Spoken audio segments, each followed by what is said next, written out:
अर्थसंकल्प अधिवेशनाचा आजचा शेवटचा दिवस आहे। विधान परिषदेचे आमदार प्रवीण दरेकर आपल्यासोबत आहे, आपण त्यांच्याशी बातचीत करणार आहोत। हे अर्थसंकल्प ओव्हरऑल जर पाहिलं तर कसं राहिलं आहे? कारण विरोधक म्हणतात की कुठली मागणी पूर्ण झालेली नाही आहे, सरकारनं शेतकऱ्यांच्या तोंडाला पानं पुसली, सगळं काही विरोधात केलेलं आहे, कायदा सुव्यवस्थेचा प्रश्न निर्माण झालेला आहे, नेते एकमेकांची भांडतायत, काय म्हणाल? ना आपण बघाल की हा अर्थसंकल्प पूर्णपणे कामांसाठीचा अर्थसंकल्प आहे। आता विरोधी पक्ष तर त्या ठिकाणी टीकाच करणार।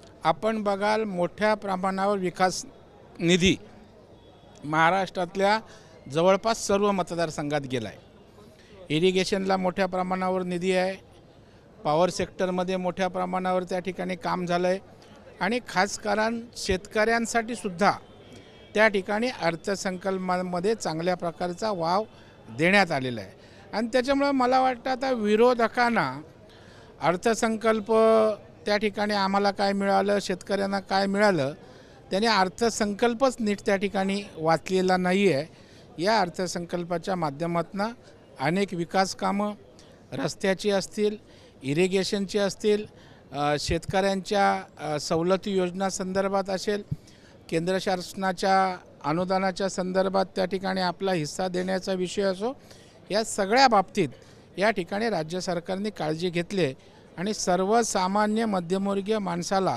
दिलासा देण्याचा प्रामाणिक प्रयत्न केलेला आहे। बरं, एकीकडे तुम्ही म्हणता प्रामाणिक प्रयत्न केला आहे, दुसरीकडे संजय राऊत यांनी एक महत्त्वाचं विधान केलं आहे। ते म्हणतात की अजूनही दिल्लीहून आमच्यावर जाळं फेकण्याचा प्रयत्न सुरू आहे, यामध्ये किती तथ्य वाटतं तुम्हाला?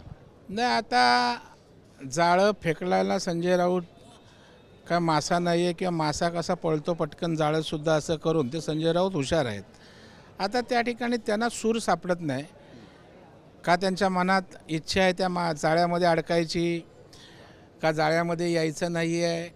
त्यामुळे संजय राऊत नेमकं काय बोलतात त्याला काही बेस नसतो, काही आधार नसतो। त्याच्यामुळे त्यांचं कुठलंही विषय गांभीर्याने घेऊ नका।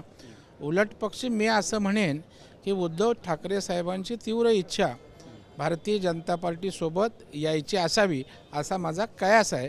त्याच्यामुळे जाळं टाकण्यापेक्षा हेच त्या छत्रीखाली यायचा प्रयत्न करतायत की काय असं मला वाटतं। पण आता एवढं सगळं झाल्यानंतर, त्यांचा पक्ष फुटल्यानंतर त्यांना भाजपमध्ये येऊशी का वाटतं? कारण गेल्या 2 दिवसांपासून अशा देखील सूत्रांकडून बातम्या येत आहेत की अमित शहा यांची भेट घेतली ठाकरे कुटुंबियांनी, मग पुन्हा एकदा भाजप आणि उद्धव ठाकरे एकत्र येणार का? कारण संजय राऊत असाही दावा करतायत की भाजपचे वरिष्ठ नेते जे आहेत ते उद्धव ठाकरेंना वारंवार फोन करतायत, चूक झाली असेल तर ती सुधारू असं सुद्धा म्हणतात। नाही, मला असं वाटत नाही वरिष्ठ नेते उद्धव ठाकरेंना वारंवार फोन करत असतील।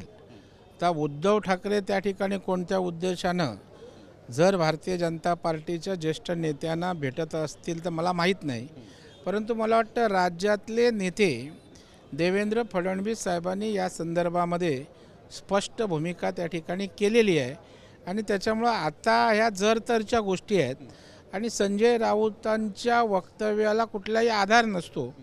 बिनबुडाचं त्यांचं म्हणणं असते, अनेकदा आपण पाहिलेलं आहे आणि त्या पद्धतीचंच हे वक्तव्य असावं। येणाऱ्या काळात खरं खोटं आपल्याला कळेल। NDA 220च्या पुढे जाणार नाही तर इंडिया आघाडी 290 पार करेल लोकसभेच्या जागांमध्ये असं सुद्धा म्हणतायत। मुंगेरी लाल के हसीन सपने, त्यांच्या आत्मविश्वासाला सलाम केला पाहिजे संजय राऊतच्या, की ज्यांचा पक्षाचं बूड नाही, ज्यांचा काही संघटन राहिलेलं नाही, अख्खा पक्ष शिंदेसाहेबांसोबत गेला, जनतेसाठी कुठल्याही प्रकारची भूमिका नाही, कुठल्या आधारावर आपला जादूची कांडी फिरवणार आहेत की ते हे आकडे पार करणार आहेत मला माहीत नाही।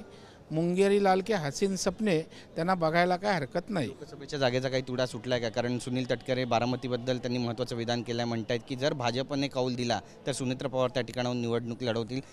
सुप्रिया सुळेंनी तर व्हॉट्सअप स्टेटस ठेवलं आणि स्वतःची उमेदवारीसुद्धा घोषित केली आहे। प्रत्येक पक्षाला आपल्या पक्षाचा उमेदवार असावा अशा प्रकारे वाटणं स्वाभाविक आहे। तथापि तिन्ही पक्षांमध्ये चांगला समन्वय आहे, एकमेकांना विश्वासात घेऊन त्या ठिकाणी अशा प्रकारचे तिढे निर्माण झाले तरी सोडवले जातील आणि भारतीय जनता पार्टी, राष्ट्रवादी काँग्रेस पक्ष, अजितदादा आणि एकनाथ शिंदे साहेबांची शिवसेना एकत्रितपणे या ठिकाणी महाराष्ट्रामध्ये दैदिप्यमान असा विजय मिळवतील आणि मोदी साहेबांना त्या खासदारांची भेट म्हणून पंतप्रधान होण्यासाठी दिली जाईल। धन्यवाद आमच्याशी बोलल्याबद्दल. कॅमेरा पर्सन सिद्धेश नाईकसह गिरीश गायकवाड, TV9 मराठी, मुंबई.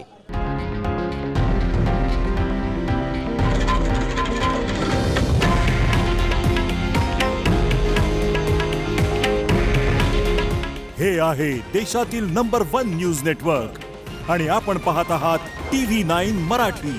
काळजी तुमची, हित महाराष्ट्राचं.